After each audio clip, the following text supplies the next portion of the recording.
So we can look forward to the next GMB tutorial in a pink suit. Yeah. Woo, that would be awesome, wouldn't it?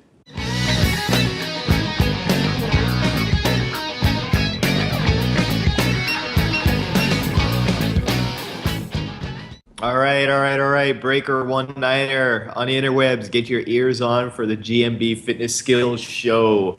For the next 30 minutes, plus or minus, we're going to be talking about how to get stronger, how to get more agile, how to gain control over your body so you can use it to do the things you actually care about doing. My name is Andy Fawcett, and here with me is Ryan Hurst, our head coach and all-around good guy. How you doing, Ryan? I'm very well today, thank you. Very well, sir. That's my formal way to say, what's up? Not a lot, not a lot. I like the formal version. Next time we should do this in tuxes. I think we should. That would be wonderful. Speaking not of tuxes, but of suits, I actually just had to purchase a new suit for all of the events happening here in Japan. I haven't bought a suit in a few years, and it was pretty interesting. But yeah, just one of those things. It's kind of cool, actually, because I always show up to work in my sweatsuit, my trainer, my tracksuit, depending on where you are in the world, and putting on a suit, every once in a while feels pretty good. So I don't know actually, I think since people wear suits a lot in Japan, I think the professional culture is a lot more formal than it is absolutely anywhere else that I've ever noticed. Yeah. But suits are actually relatively easy to come by, and it's actually I bought a couple of suits there, and it was nice actually. Yeah, they're the ones. It was funny because I actually got two right now because of course we're coming up to April, and so it's the big change. Of course in Japan, a little bit different than overseas. So everything starts from April in Japan. So people they start the new school year, new work, and everything. So they had this huge suit sale, and it was buy one get one free, and I was like, all right, I'm there. So I got a pink one and an orange one. I'm good to go. Awesome. Good. That's how I gotta do it. So we can look forward to the next GMB tutorial in a pink suit. Yeah. Woo, that would be awesome, wouldn't it? Yeah. Don't think it's gonna happen, but what are we talking about today? All What's right. going on today? So today we're going to be talking about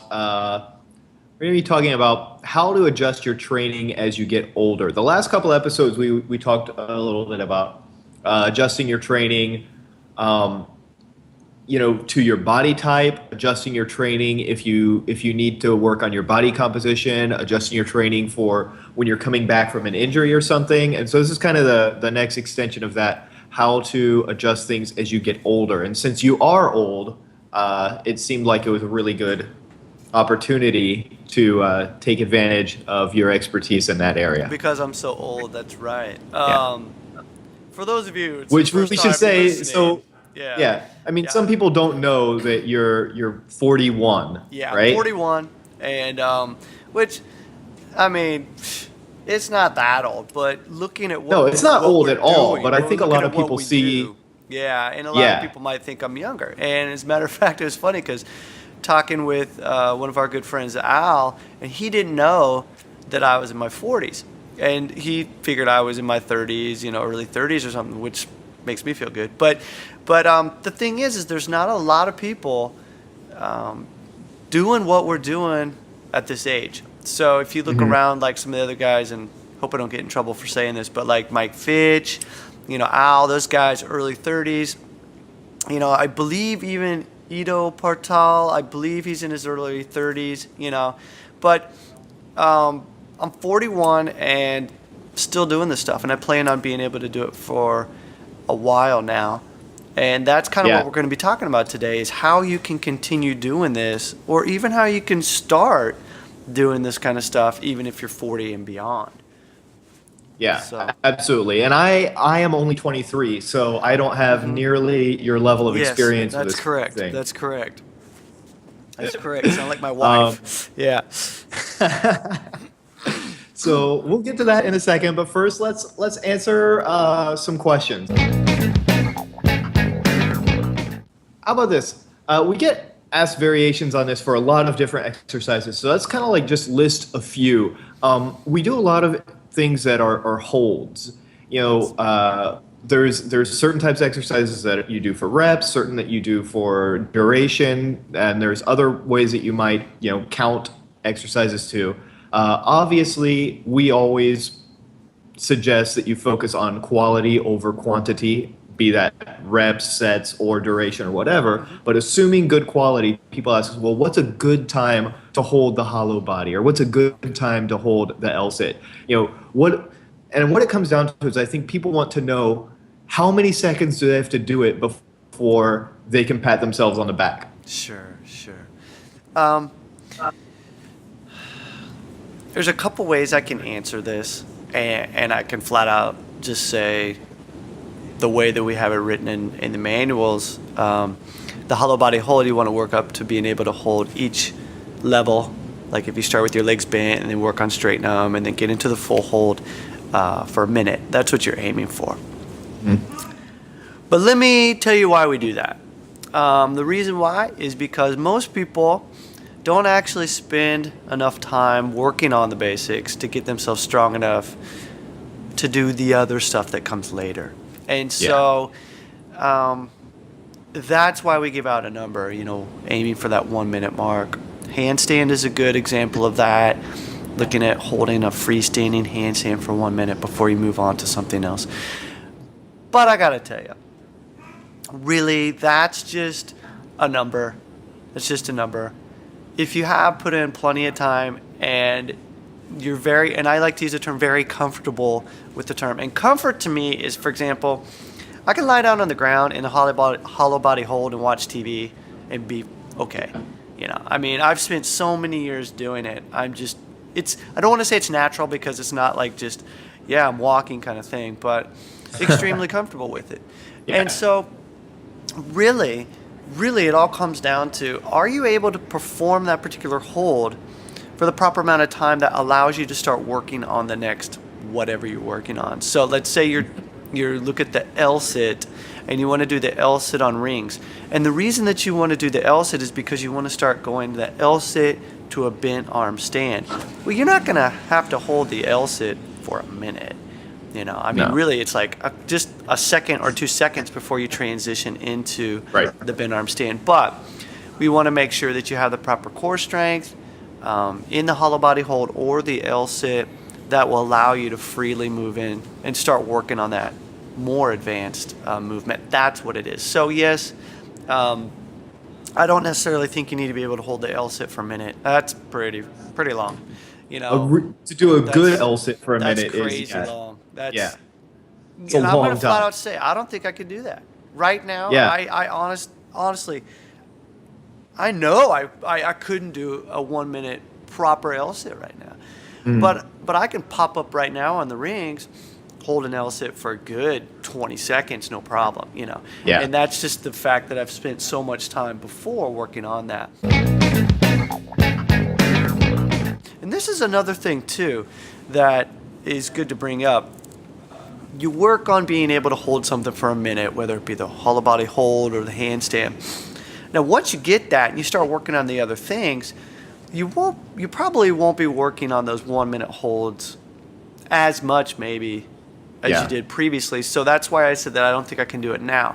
And so this wave, this looking at, okay, I've put that aside on the maintenance, you know, on the back burner for now so I can focus on something else is a good way to look at things. So just because there's no rule that a 1 minute hollow body hold is a prerequisite for doing handstand training and that you should always, you know, here's the 1 minute hold and you'll always be above this level. Right. And you know, if you go on and practice mostly actual handstands and you're not working the hollow body much anymore because you are sure that your core strength and core control is adequate, you might actually not be able to hold it as long because you're not doing that exercise anymore. And that's fine unless it becomes a problem with being able to control your handstand and you need to go back and train it. Exactly. That's right. So yeah. Another thing I think to point out is that when we say you work up to like a minute for the hollow body, right?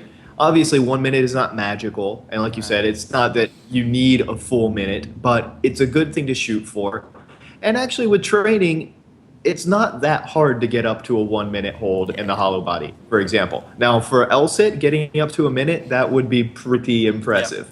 That's But that's pretty crazy. Yeah. yeah. But also the thing to keep in mind when we say, a minute or 30 seconds or whatever, we're not talking about the last 15 seconds you're shaking and dying and your form is going crazy. We mean getting into position, locking it out, sitting there and holding it. And then when the time is up, that's about the time that you start like losing it, right? Right. Being able to, as you say, comfortably maintain that position. That's what we're after, not forcing yourself to make it regardless. Yeah, that's exactly right. Yeah, it's a good point. You're breathing, huffing and puffing. We don't want that. I mean, really, as if we're having a conversation right now. That's what you want to be. Right? Yeah. So then what are some benchmarks? So hollow body, we like to say a minute because it's just a good round number that is attainable. LSITs, obviously a minute is not going to be attainable for most people. What's a good goal for LSIT? You know what? I would say, a solid legs locked, arms locked out, 20 seconds. And, other places, I might have said, 30 or something like that. But realistically, a long 20 seconds. This is another thing too. Most people count 1, 2, 3, 4, 5. I had somebody send me a video yesterday. And he's like, I got a solid 5-second X. I'm not going to tell you what he was doing. And I looked at it and I counted to 2. And I was like, that ain't 5 seconds. So, when you're doing it, it's tough because you're like, oh yeah, that felt like 10 seconds. So you look at the video and you're like, that was like 4. Nope. Same with me. So I just get in the habit of doing 1, 1,000, 2, 2,000, 3, 3,000. So that's how I count it. So 20 seconds counting that way is a long time. So yes, it is. For the LSIT, I think that would be a pretty good thing to shoot at. Other little things. Other things like if you're working on the planche, a 5-second solid hold. That's pretty long. On some of the lower levels, looking at just like a tuck hold, if you start off with, some people call it the frogger, call it the crow, also the crane, things like that. Working up to 20 seconds is pretty impressive. I know some other places say you got to hold it for a minute. I understand the reasoning for that. Working on joint strength. Baby's crying. One of guys just came in with their kid. Like I said, it's a holiday over here. Anyway, sorry about that. Other people mentioned the 1 minute mark for the planche. I totally understand that, and that is one of the reasons is because you're working slowly on the joint strength and tendon strength and the joint stability. So that makes sense. But as you get going, I don't think that people should just shoot right away for a 1 minute mark in the planche because they're going to get overzealous and actually, I think, overtrain it and end up injuring themselves. So shoot for little benchmarks first and then take those times and put them together later. Handstand, 1 minute. That's just kind of one of those things with the handstand because there's so much going on with the balance and everything that I say that, against the wall, facing in and out, everything like that. 1 minute is a good mark. Other holds, the front scale, back scale, those kind of things. I don't think you need to hold those for a minute. If you could, that'd be great. But it's similar to the LSIT for me. Get your leg at an angle where you can hold it for a good 20 seconds and work on gradually bringing it higher. And I think that's good. I hate to say this, but good enough. That really is. Yeah. And I also want to mention, you said some other people might recommend different hold times, and that's totally okay too. It's not that those people are wrong. It's not that they're right either.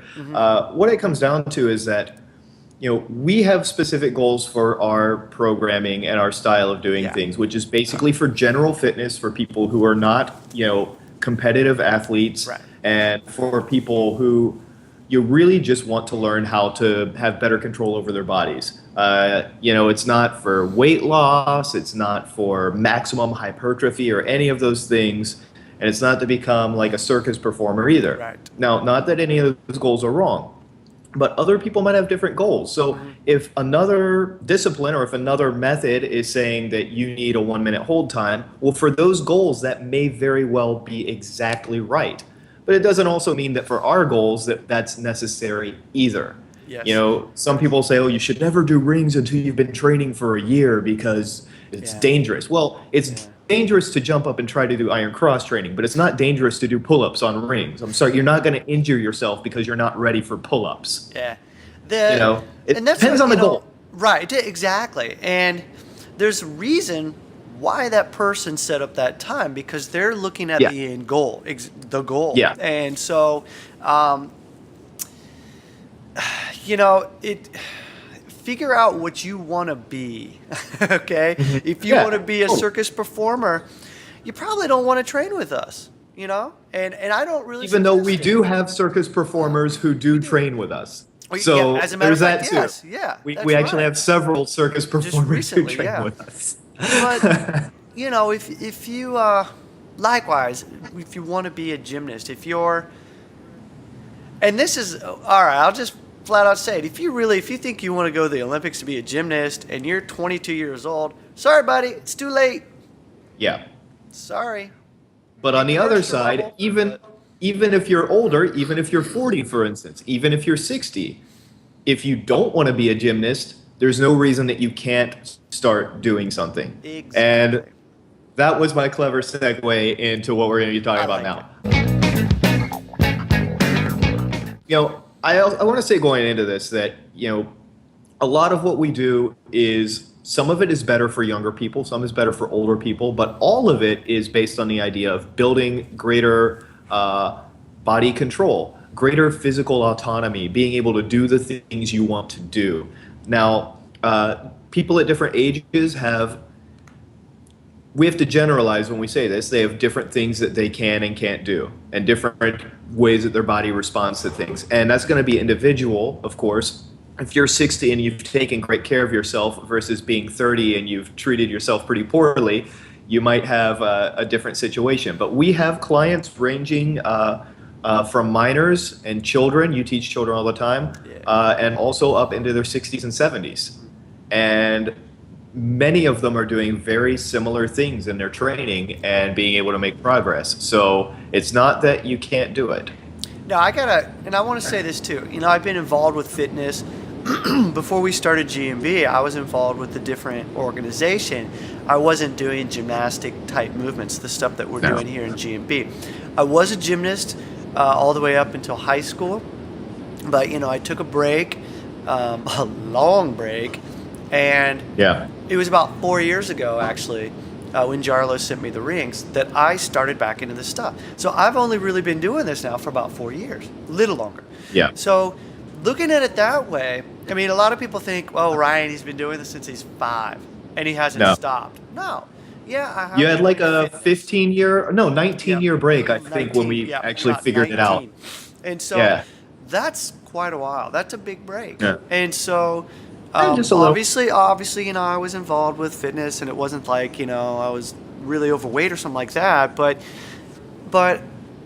coming back into this has only been 4 years for me. And so what I'm saying is that if you are at a certain level of fitness, in other words, you've been moving your body, okay, and your body hasn't gone to pot, then in a relatively short duration of time, you can get whatever you want to do. Now, there's other things that we need to look at, though, depending on age and things like that, that expectations, and this is a big thing, too, is expectations. I don't look at the younger guys nowadays. A good example is, for example, the Barbarians. And the guys from the Ukrainian calisthenics street workout thank you. Type. Yeah. Amazing. Those guys, I'm like, wow, okay. But I don't judge myself and go, man, I need to be doing that. And or I No. wish I could do that tomorrow. No, I have a realistic expectation of what I want to do. For me right now, I don't have the ego. Even a couple years ago, that ego's gone. And so I focus on the stuff that I want to do. It's going to make me better for whatever I want to do. And so that's huge. And the reason I'm saying this is as we get older, we're bringing in baggage, physical baggage. As we get older, there's stuff that we've done in the past where we've basically done something to our body. I don't know what it is, but we have to understand that. So, a good example is there's a person on in our Alpha Posse recently. He's pretty frustrated with himself because he's not getting the results that he wanted overnight. Well, the guy's older than me. He's got a lot of injuries previously, and it's going to be a long journey. It's just the way it's going to be. And the big thing as you get older, whenever you do something new, is you have to take stock of where you're at and be realistic about that. If you've had reconstructive surgery on your shoulder or your knee or something like that, don't expect to be tumbling like the kids these days in a month or something like that. You've got to take it easy. You did have both of those, and you did that's why I do mentioned a lot of tumbling on a concrete floor. On a concrete floor. And, so... But you didn't just do it, you prepared over time. Exactly. And that's the basis of, our Floor 2 program actually is the preparation for being able to do that. Yes. And that preparation might take you shorter or longer depending on your age too, of course. Exactly. Yeah. The programs that we put out, and it's really tough for us to create programs, and the reason why is because it's just a general overview, and we have to take a look at the average person that's going to be doing our program and think about how we can program it for them in the best way possible. The unfortunate thing is, the unfortunate thing though is that we can't look at every single individual and make a program for them unless you want to train personally with me. And so what I'm saying is that there's going to be things in those programs that you're going to have to take with a grain of salt and change in order to match you. So if I say, okay, we're going to do this in 3 months, it might take 5 months. It might take 6 months. And you're going to have to really take a look at yourself. Where are you right now? Physically and mentally. That's another thing too. And figure out what's going to be good for you in order to get those results. That's really important.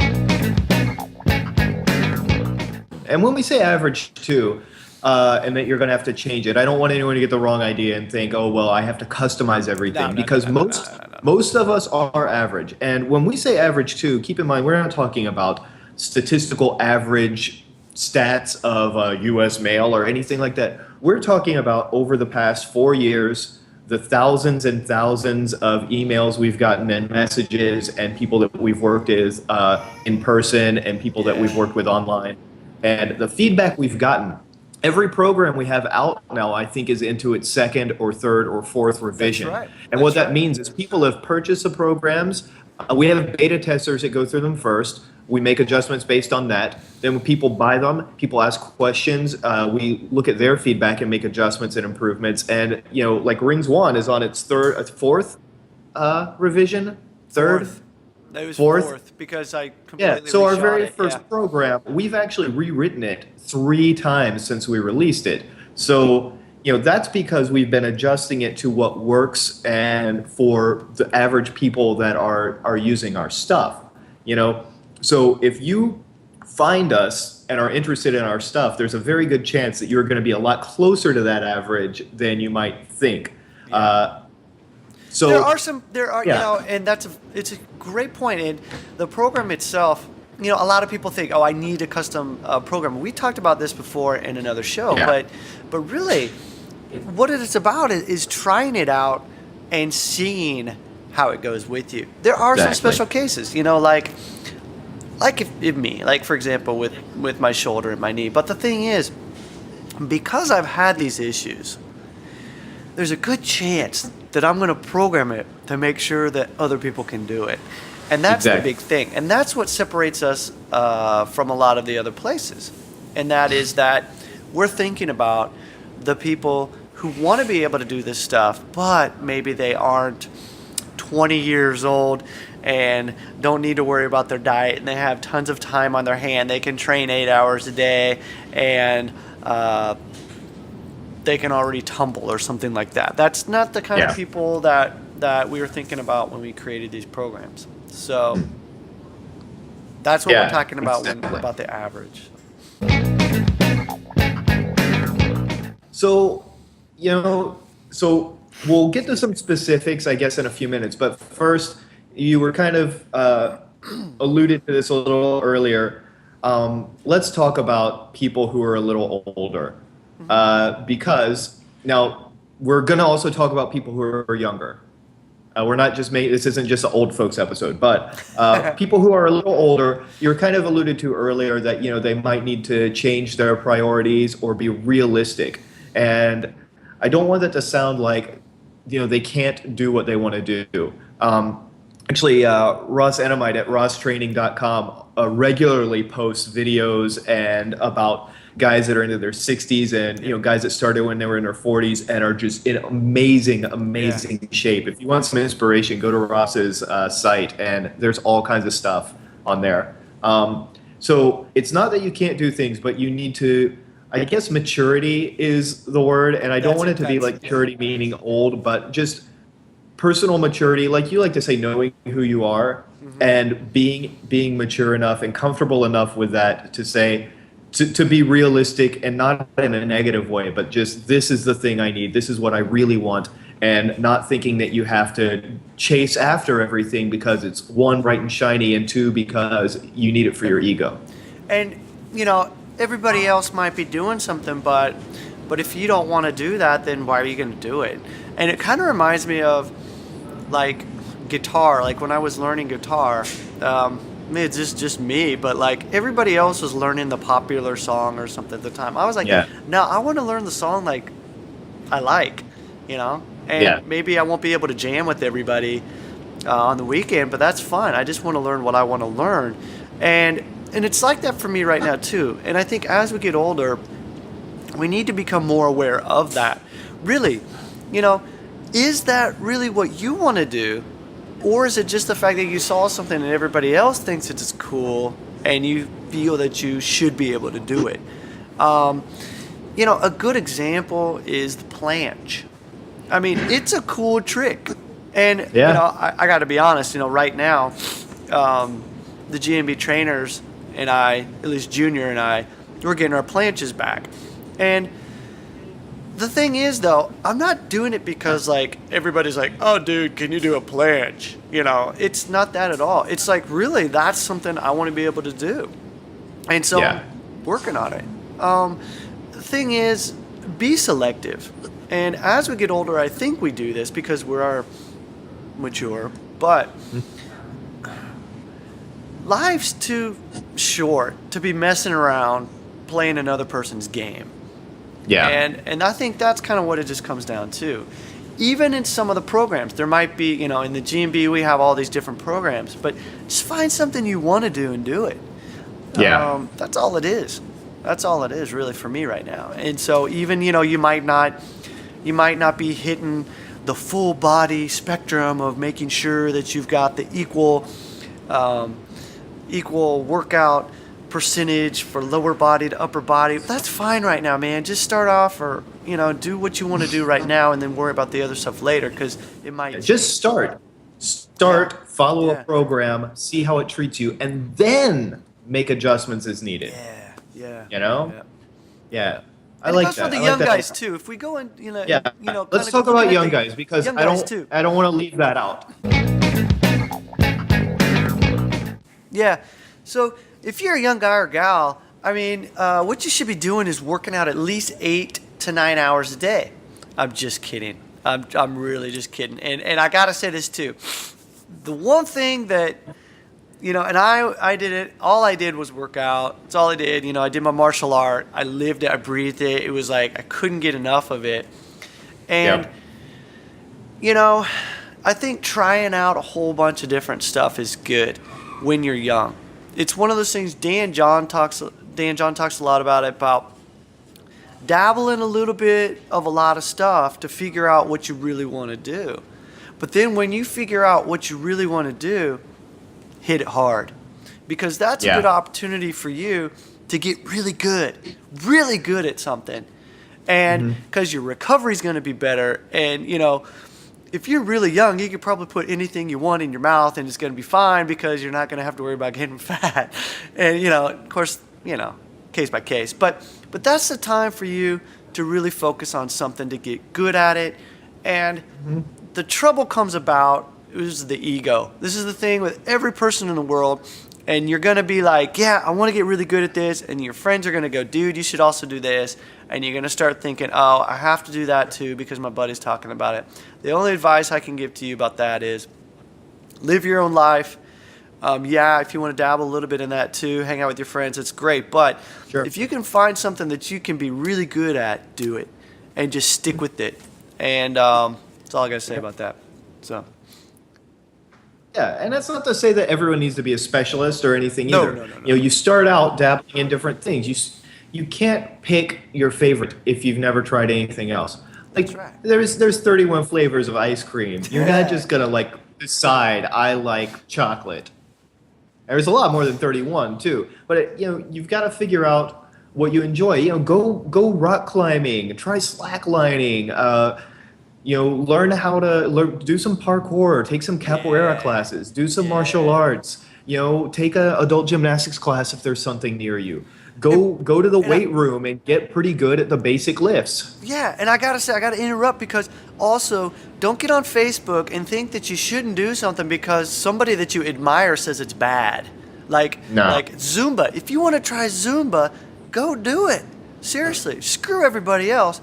I know a girl that loves Zumba and she does it all the time and it's like her social life, it's her exercise, it's the most fun thing that she does. It's like it's great. Good for her. Seriously. Good for her. Awesome. You know? That's awesome. And so, you know, don't let other people's opinion dictate how you end up living your life. And so this is something for me that was tough. I got a coming out thing here, but I lived my life a lot about opinions of others, you know, being in Japan and having other people tell me the way that I should be doing stuff. And like, now that I get older, I'm like, nah, this is how I want to do it. And, you know, as you get older, you realize you don't need a lot of the negative people in your life. They just hold you back. So when you're young, you know, find what you want to do. You do Zumba, that's awesome. Capoeira, that's awesome. Karate, whatever, it doesn't matter. Do it, enjoy it.